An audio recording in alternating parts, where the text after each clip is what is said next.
সুপ্রিয় দর্শক, আসসালামু আলাইকুম। নিউজ 24 এর আজকের সর্বশেষ সংবাদে আপনাদেরকে স্বাগতম। প্রথমেই জানিয়ে দিচ্ছি সংবাদ শিরোনাম। ফরিদপুরে 4টা মুল্লা খতম, সামনে আরো অনেক কিছু হতে চলেছে। সনাতনীরা রেডি হও, প্রস্তুতি ফরিদপুর দিয়ে শুরু। জয় শ্রীরাম। ফেসবুকে ধর্মীয় উস্কানিমূলক পোস্ট, হিন্দু মহাজোটের নেতা গ্রেফতার।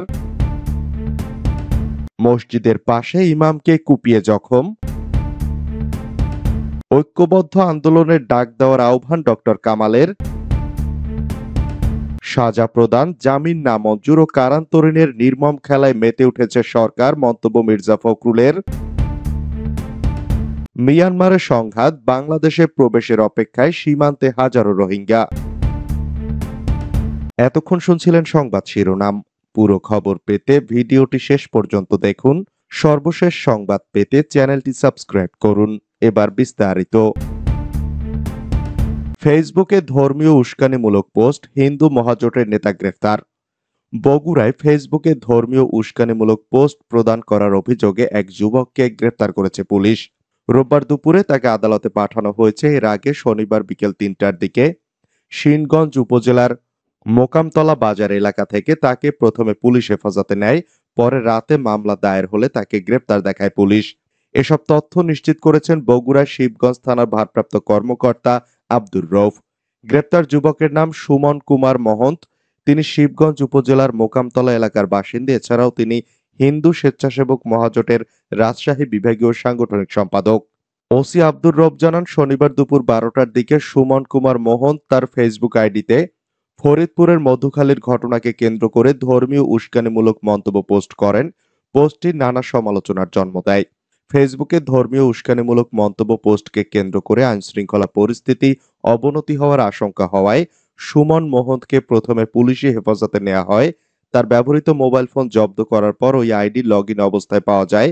পরে রাতে তার বিরুদ্ধে ধর্মীয় অনুভূতিতে আঘাত দিয়ে সংঘাত তৈরির চেষ্টা মামলা দায়ের করা হয়। তিনি আরো জানান, রোববার দুপুরে গ্রেপ্তার সুমনকে আদালতে পাঠানো হয়েছে। মসজিদের পাশে ইমামকে কুপিয়ে জখম। রাজবাড়ী সদর উপজেলার রাজাপুরে ইমরান হোসেন নামের এক মসজিদের ইমামকে কুপিয়ে জখম করেছে স্থানীয় একজন যুবক। আহত মসজিদের ইমামকে ঢাকার নিউরোসায়েন্স হাসপাতালে ভর্তি করা হয়েছে। গত শুক্রবার আসর নামাজের পর মসজিদ সংলগ্ন ফাঁকা জায়গায় এ হামলার ঘটনা ঘটে। আহত ইমরান রাজাপুর পূর্বপাড়া জামে মসজিদের পেশ ইমাম। তিনি সাতক্ষীরা জেলার তালা উপজেলার দক্ষিণ নলতা গ্রামের আবু বকরের ছেলে। স্থানীয়রা জানান, শুক্রবার আসর নামাজের পর বিকেল 5:30টার দিকে ইমাম ইমরান হোসেন মসজিদ সংলগ্ন ফাঁকা জায়গায় দাঁড়িয়েছিলেন। এ সময় রাকিব মোল্লা নামে স্থানীয় এক যুবক ধারালো স্যান দিয়ে হত্যার উদ্দেশ্যে ইমামের মাথা লক্ষ্য করে কোপ দেন। এতে ইমামের মাথার কিছু অংশ ও কানের অংশ বিশেষ কেটে যায়। রক্তাক্ত অবস্থায় ইমাম ইমরানকে প্রথমে ফরিদপুর মেডিকেল কলেজ হাসপাতাল এবং পরে অবস্থার অবনতি হলে ঢাকার নিউরোসায়েন্স হাসপাতালে পাঠানো হয়। সেখানে আজ রবিবার তার সফল অস্ত্রোপচার করা হয়েছে।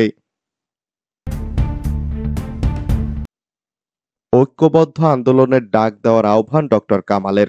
দেশে বিরোধী রাজনৈতিক দলগুলোকে ঐক্যবদ্ধ হয়ে আন্দোলনের ডাক দিতে এবং মাঠে নামার জন্য আহ্বান জানিয়েছেন গণফোরামের প্রতিষ্ঠাতা ডক্টর কামাল হোসেন। রবিবার বিকেলে জাতীয় প্রেস ক্লাবে এক অনুষ্ঠানে তিনি আহ্বান জানান। জাতীয় প্রেস ক্লাবের আব্দুস সালাম হলে ডক্টর কামাল হোসেনের 87তম জন্মদিন উৎসব উপলক্ষে এ অনুষ্ঠানের আয়োজন করে গণফোরাম। অনুষ্ঠানের উপস্থিত সবার উদ্দেশ্যে ডক্টর কামাল হোসেন বলেন, আজকে যারা কষ্ট করে এসেছেন তাদের সবাইকে আন্তরিকভাবে কৃতজ্ঞতা জানাই। আপনাদের আসার কারণে আমি খুবই উৎসাহিত হচ্ছি, কারণ যে কঠিন অবস্থার মধ্য দিয়ে দেশ ও জাতি যাচ্ছে সেখান থেকে মুক্ত হওয়ার একমাত্র পথ হলো ঐক্যবদ্ধ আন্দোলন করা। আমাদের সবাইকে ঐক্যবদ্ধ হয়ে আন্দোলন করতে হবে। তিনি আরো বলেন, আন্দোলনে যারা নেতৃত্ব দিচ্ছেন তাদের সবাইকে আজকে আমরা এখানে পাচ্ছি। আমার আন্তরিক আবেদন, আসেন আজকে আমরা সিদ্ধান্ত নেই, আমরা ঐক্যবদ্ধ হয়ে দেশকে এই কঠিন অবস্থা থেকে মুক্ত করার জন্য জনগণকে ঐক্যবদ্ধ করে আমরা ঐক্যবদ্ধ আন্দোলন চালিয়ে যাই। সাজা প্রদান, জামিন নামঞ্জুর ও কারান্তরীণের নির্মম খেলায় মেতে উঠেছে সরকার, মন্তব্য মির্জা ফখরুলের। বিএনপি মহাসচিব মির্জা ফখরুল ইসলাম আলমগীর বলেছেন, 7ই জানুয়ারি প্রহসনমূলক ও একতরফা দ্বাদশ জাতীয় সংসদ নির্বাচনের মাধ্যমে জোর করে ক্ষমতা কুক্ষিগত করে দখলদার আওয়ামী অবৈধ সরকার অশুভ উদ্দেশ্যে বিএনপি সহ বিরোধী দলের নেতাকর্মীদের বিরুদ্ধে দায়েরকৃত মিথ্যা মামলায় সাজা প্রদান এবং আদালতকে দিয়ে জামিন নামঞ্জুর ও কারান্তরীণ করার নির্মম খেলায় মেতে উঠেছে। রোববার গণমাধ্যমে পাঠানো এক বিবৃতিতে তিনি এসব কথা বলেন। দিনাজপুর জেলা বিএনপির যুগ্ম সাধারণ সম্পাদক ও ঘোড়াঘাট পৌর বিএনপির সভাপতি সাবেক পৌর মেয়র আব্দুস সত্তার মিলনের জামিন নামঞ্জুর ও কারাগারে প্রেরণ এবং অন্যায়ভাবে সাজাপ্রাপ্ত ঢাকা মহানগর দক্ষিণ বিএনপি এবং অঙ্গ সংগঠনের ২৭ জন নেতাকর্মীর জামিন নাকচ করে কারাগারে প্রেরণের ঘটনায় গভীর উদ্বেগ প্রকাশ করে বিবৃতি দেন তিনি। মিয়ানমারের সংঘাত, বাংলাদেশে প্রবেশের অপেক্ষায় সীমান্তে হাজারো রোহিঙ্গা। মিয়ানমারে চলমান সংঘাত তীব্র আকার ধারণ করায় বাংলাদেশে পালিয়ে আসতে চায় আরও হাজার হাজার রোহিঙ্গা।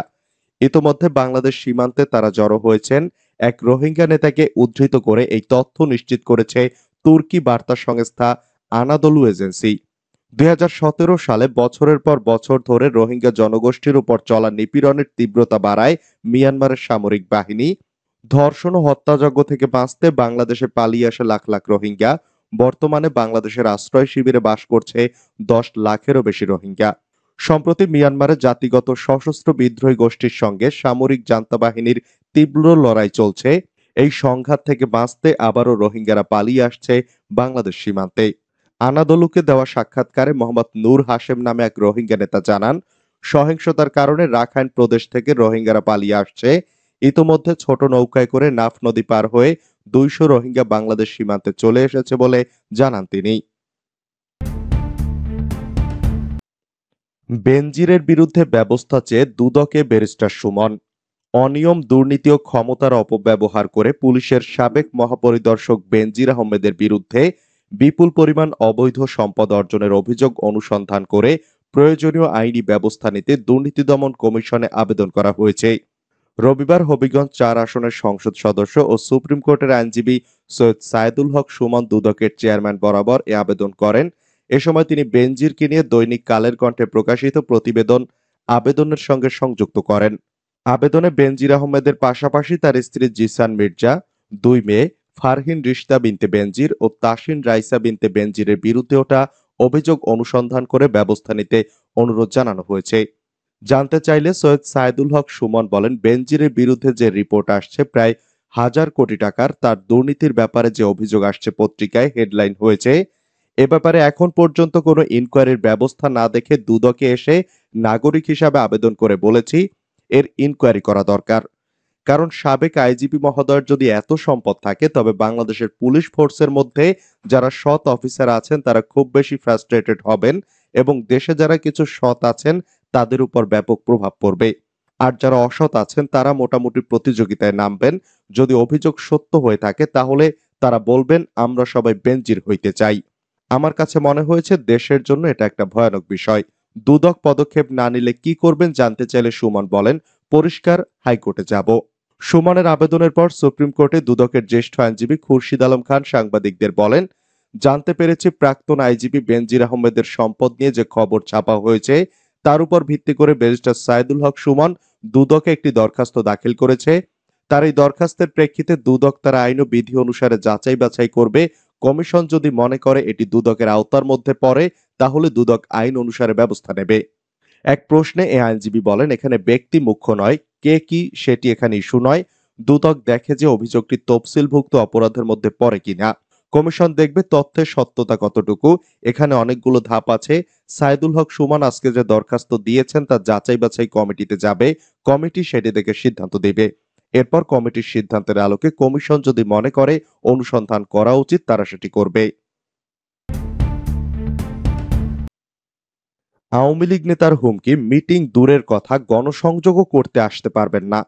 আসন্ন উপজেলা নির্বাচনে অন্য কোনো প্রার্থী সভা ও গণসংযোগ করতে পারবেন না বলে হুমকি দিয়েছেন চট্টগ্রামের বোয়ালখালী উপজেলার শ্রীপুর খরণদ্বীপ ইউনিয়ন আওয়ামী লীগের সাধারণ সম্পাদক মোহাম্মদ ইসমাইল হোসেন।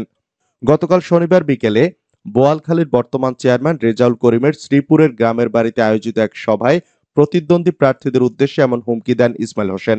এ সময় তার দেওয়া বক্তব্যের ৪ মিনিট ১৭ সেকেন্ডের ভিডিও সামাজিক যোগাযোগ মাধ্যমে ছড়িয়ে পড়েছে। বোয়ালখালী উপজেলা পরিষদ নির্বাচন আগামী ২৯ মে। নির্বাচনে উপজেলা আওয়ামী লীগের সাধারণ সম্পাদক রেজাউল করিম আবারও প্রার্থী হবেন। তারই প্রস্তুতির সভা ছিল এটি।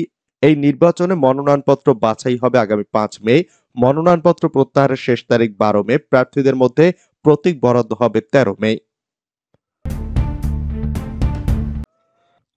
বিএনপির প্রতি জনগণের ঘৃণা রয়েছে, মন্তব্য ওবায়দুল কাদেরের। বিএনপির নেতিবাচক কর্মকাণ্ডের প্রতি জনগণের কোনো আগ্রহ নেই, বরং বিএনপির প্রতি তাদের এক ধরনের ঘৃণা রয়েছে বলে মন্তব্য করেছেন বাংলাদেশ আওয়ামী লীগের সাধারণ সম্পাদক এবং সড়ক পরিবহন ও সেতুমন্ত্রী ওবায়দুল কাদের।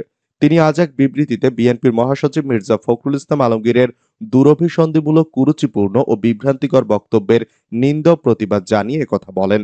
মন্ত্রী বলেন, এ কারণে জনগণ বারবার তাদের প্রত্যাখ্যান করেছে। বিএনপির নেতারা তাদের দুঃশাসনের দুর্বিষহ দিনগুলোতে জনগণকে ফিরিয়ে নিয়ে যেতে চায়। উপজেলা পরিষদ নির্বাচন, এবার প্রার্থী হলেন সেই ক্যাসিনো কাণ্ডের সেলিম প্রধান। নারায়ণগঞ্জের রূপগঞ্জ উপজেলার চেয়ারম্যান পদে এবারের নির্বাচনে মনোনয়নপত্র জমা দিয়েছেন 5 জন। ভাইস চেয়ারম্যান পদে 4 জন ও মহিলা ভাইস চেয়ারম্যান পদে 4 জন মনোনয়নপত্র জমা দিয়েছেন। এদের মধ্যে ক্যাসিনো কাণ্ডের সেলিম প্রধান উপজেলা পরিষদ চেয়ারম্যান পদে মনোনয়নপত্র জমা দিয়ে আলোচনায় এসেছেন। চেয়ারম্যান প্রার্থীরা হলেন রূপগঞ্জ উপজেলা আওয়ামী লীগের কার্যকরী পরিষদের সদস্য হাবিবুর রহমান হাবিব, ক্যাসিনো কাণ্ডের সেলিম প্রধান, রূপগঞ্জ উপজেলা ছাত্রলীগের সাবেক সভাপতি তাবিবুল কাদির তমাল, রূপগঞ্জ ইউনিয়ন পরিষদের সাবেক চেয়ারম্যান আবু হোসেন ভূঁইয়া রানু, রূপগঞ্জ উপজেলা আওয়ামী লীগের সহ সভাপতি গাজী গোলাম মর্তুজা পাপ্পু। জানা গেছে, সেলিম প্রধান দুর্নীতি দমন কমিশনের মামলায় 4 বছর সাজাও খেটেছেন। তার বিরুদ্ধে আরো 3টি মামলা বিচারাধীন রয়েছে। তিনি গ্রেপ্তারও হয়েছিলেন। অনলাইন ক্যাসিনোর মূল হোতা সাজাপ্রাপ্ত সেলিম প্রধান এবার উপজেলা নির্বাচনে ইতোমধ্যে গণসংযোগ করেছেন ও একটি শিক্ষা প্রতিষ্ঠানে 1 লক্ষ টাকা অনুদান প্রদান করে বিতর্কের সৃষ্টি করেছেন। বিরোধীদের কারান্তরীণ করার নির্মম খেলায় মেতেছে সরকার, মন্তব্য মির্জা ফখরুলের। মিথ্যা বানোয়াট মামলায় দিনাজপুর জেলা বিএনপির যুগ্ম সাধারণ সম্পাদক ও ঘোড়াঘাট পৌর বিএনপির সভাপতি সাবেক পৌর মেয়র আব্দুস সাত্তার মিলনের জামিন নামঞ্জুর ও কারাগারে প্রেরণ এবং অন্যায়ভাবে সাজাপ্রাপ্ত ঢাকা মহানগর দক্ষিণ বিএনপি এবং অঙ্গ সংগঠনের 27 জন নেতাকর্মীর জামিন নাকচ করে আজ কারাগারে প্রেরণের ঘটনায় গভীর উদ্বেগ প্রকাশ করে বিবৃতি দিয়েছেন বিএনপির মহাসচিব মির্জা ফখরুল ইসলাম আলমগীর।